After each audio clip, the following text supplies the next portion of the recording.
Kanji said, if you hold over 2,000 XRP, you're part of an exclusive group among the top 10% of all XRP holders globally. I had to start our discussion about XRP with this statement. When it comes to investing in cryptocurrency, I usually advise individuals to buy only what they can afford. This is especially true if they plan to purchase XRP. Relax, have patience, and watch it unfold. Everyone is warning others that they will not be able to make it in the upcoming months unless they have 20,000 XRP. People still don't believe that 1,000 XRP will change their lives, and once it reaches 20, it will cost 20,000 to purchase 1,000 XRP. 1,000 XRP will turn you into a legend in 2 years. That's what's going to happen since XRP will just keep rising. Mass adoption will follow institutional adoption, which is about to happen. At that point, people will likely purchase 1 to 10 XRP, after which it will continue to rise. Individuals will begin purchasing drops of 1 XRP. They will be purchasing a chunk of 1 XRP. Don't pay attention to those who insist that you must own a specific quantity of XRP. Instead, purchase whatever you can afford. There is relatively little liquidity in the XRP ledger community outside of XRP and RLUSD. Memes have enormous potential for change, but we won't be able to realize it until we draw interest from sources other than the XRP ledger. Since most XRP holders are focused solely on XRP, it is doubtful that they will change. Suppose XRP ledger meme groups truly wish to flourish. In that case, they must begin aggressively spreading into other ecosystems with a degen and meme culture, such as Solana and Ethereum. In contrast, others are simply unaware of how to engage with tokens beyond buying or selling XRP on exchanges. On the XRP ledger, do you know why people don't purchase meme coins?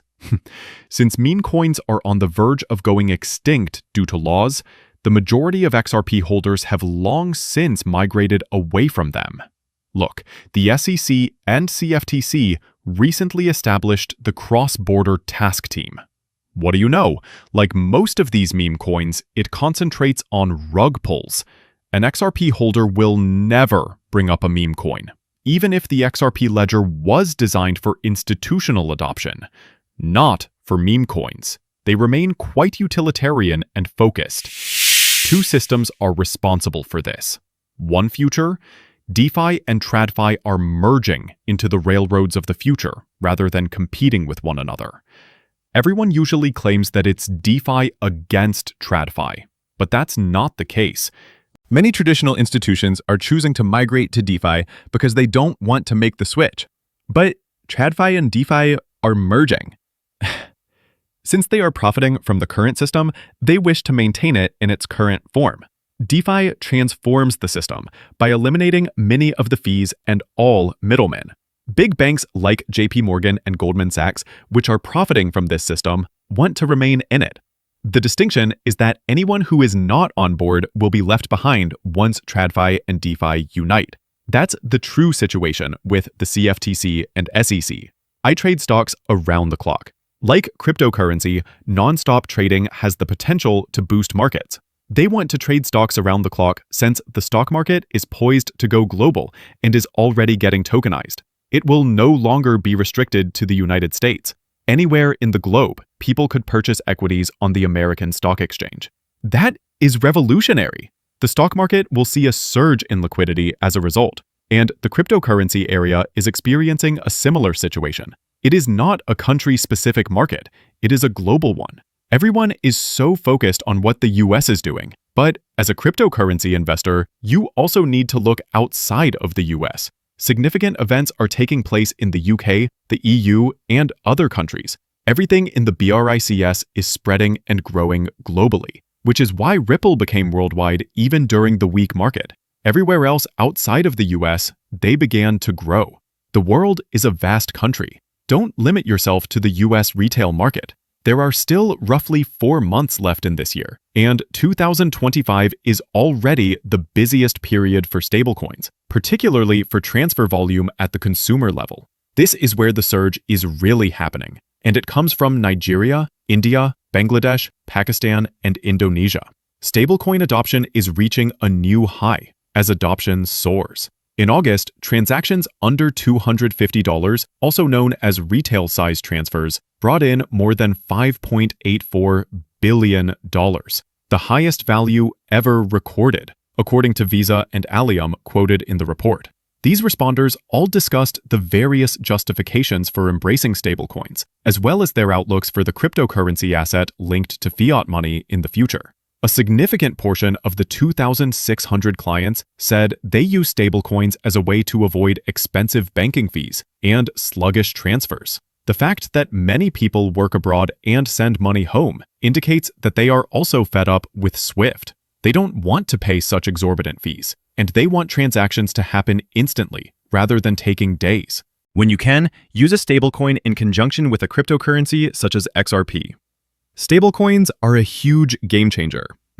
The wonderful thing about XRP is that it enhances it even further. It will become the bridge currency of the world. What makes you not a Bitcoin owner? Because it is too expensive for the majority of people, XRP exists. We're still waiting on retail FOMO, and everyone keeps insisting that retail hasn't even returned yet. So what do you suppose will happen to that money? While XRP is trading at about $3, retail will not jump into Ethereum above $4,000 or into Bitcoin beyond $100,000. For this reason, there will be a lot of retail FOMO for XRP as well. This time around, I believe the FOMO for XRP will be completely crazy. When XRP truly begins to take off, everyone will want to purchase it. A lot of retail will start to get priced out along the way, and some customers will be purchasing for $10, $15, and $20. People will be purchasing individual XRPs. It will be an exciting moment to witness. Swift's potential to become the next Kodak. Listen to that out. But it's not true that Swift is really used as Swift never closed the country. So you could think of that, but they're closing sanctioned banks. So they're preventing sanctioned institutions to use the network. Like anybody, like any banks cannot do business, or any corporates cannot do business with a sanctioned entity. So it's more like you turned off a specific node. Yes. You didn't actually turn off, let's say, a geographic cluster. Yeah, the whole country. Yep. So that's important to make a difference. But will CBDC has an impact on Swift as it exists today? Yes, it will. That's one of the reasons why I left Swift, by the way, because I think that if they don't get their act together, they might be disappearing, a bit like Kodak in the 80s.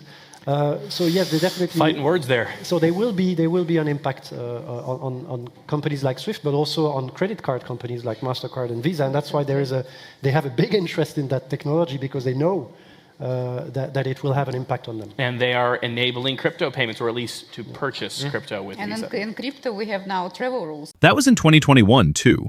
They were aware of Swift's precarious future at the time. Remember the fines though, because the guy even left Swift because he recognized Swift wasn't the future. For this reason, the BRICS will also push away from Swift. People still do not believe that Ripple will eventually replace Swift, and they are already considering an alternative. Although they knew this was going to happen, people still want to assume that Swift has a future, and they are all about Chainlink. In my opinion, Swift will eventually be absorbed by Ripple. You now know what will ultimately save Chainlink. Chainlink will also be saved by Ripple. Although it is well known that Trump's plan to eliminate taxes on US-based cryptocurrencies like XRP might draw large capital inflows into American markets, why hasn't this topic received more attention? I'm constantly wondering that. Hey, maybe we can eliminate taxes on US-based cryptocurrencies. Please, speak up. Suddenly, however, there is no more discussion of it. The same is true of the tariffs. The IRS will be abolished as a result, but set a date. Say, okay, we're going to eliminate the taxes on US-based cryptocurrencies by the end of 2025. If they set a deadline for something that gives it more hope and credibility, that would be fantastic. It would get this market moving on its own. However, if they were to remove the taxes on XRP, I'm not sure how Bitcoin got here. I think they should also remove the taxes on Bitcoin that is mined in the US. These cryptocurrencies would undoubtedly have a significant edge over others that are not located in the United States if all of Bitcoin were tax-free. The ETF floodgates are set to open, according to James Seifert. The catalyst might be 6-month futures, followed by spot permission and Coinbase's listing in the ISG framework between September 19th and October. Listen to this out. Years ago, and it was like the SEC needs to come out with some like rules of the road of like, these are the assets that are like make sense to go into an ETF wrapper. Give these issuers some guidance. Like, what can I put in an ETF? Like, what's allowed? And our view was they were going to do it. And our view months ago was that one of the number one things was going to be to have a futures product, a futures contract listed with a CFTC regulated exchange. And that's what came out. So the SEC is working now with those issuers, with the exchanges to say, like, if you meet all these criteria, we'll allow you to list an ETF that holds this underlying asset. We don't need to get into too much specifics, but it comes into like surveillance sharing agreements and these different ISG organization that basically allows all these exchanges to share data with each other. But really, at the end of the day, the number one requirement is basically that you have a futures contract on an asset for at least 6 months with one of those futures exchanges that meets the requirements of the CFTC, SEC. And if you do that for 6 months, they're basically going to allow you to have an ETF, which immediately opens the gate for a whole bunch of different assets. So Coinbase derivatives, that platform, is part of the ISG framework. So anything listed on Coinbase derivatives with a futures contract for 6 months, theoretically, once this framework is approved, or if it's approved as it's currently, there's going back and forth. Like as you saw with the Bitcoin ETFs and Ethereum ETFs, it's the issuers exchanges going back and forth with the SEC. And that's what they're doing with this framework. Theoretically, the earliest it could be approved is sometime, I think it's like September 19th. I wouldn't hold my breath for that, but that's where things are headed. But we have a whole bunch of ETFs due under the old process starting in like early October. So essentially, they're going to theoretically open the floodgates once these platforms open these assets for futures contracts. Thus, you can see why futures are so crucial moving ahead. However, I believe that the price of XRP will fluctuate rapidly after September 19th to early October, when we might see a spot XRP ETF. Because they are aware that the ETFs will already be approved, I believe that many people will spend the remainder of September stacking XRP. You don't apply for all of these ETFs with the expectation that they won't be accepted. It is only a question of when, but it will happen eventually. Here's something else to think about. The SEC Deborah Jeffrey, who was hired by Gary Gensler himself less than 3 months before his phone stopped working, was the Inspector General in charge of the text message probe. How coincidental! A remote wipe was started. In September 2023, OIT cleared Gensler's phone through a factory reset. This is particularly intriguing because only a few months ago, there was a lot of discussion regarding FTX, Prometheum, and other related topics. Elizabeth Warren was also working to discredit cryptocurrency in whatever way she could at this time. But you can see how dishonest this was. It extends beyond the corruption we were all already aware of.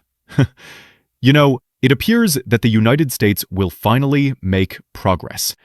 Having Paul Atkins at the SEC makes me very happy. Although it's like anything in Washington, I now believe he's orchestrating a lot of things behind the scenes. You know, it could only go so fast. Every time you wish for anything to happen in the next 30 days, or have a desire for something, it seems to be pushed back to 60 or 90 days. Gary, at least Atkins, is making progress. He had no desire to accomplish anything. If Gary Gensler were still alive, XRP would still be trading at 50 cents today, with no prospects for the future. We are grateful for Paul Atkins. Thank you for watching, everyone.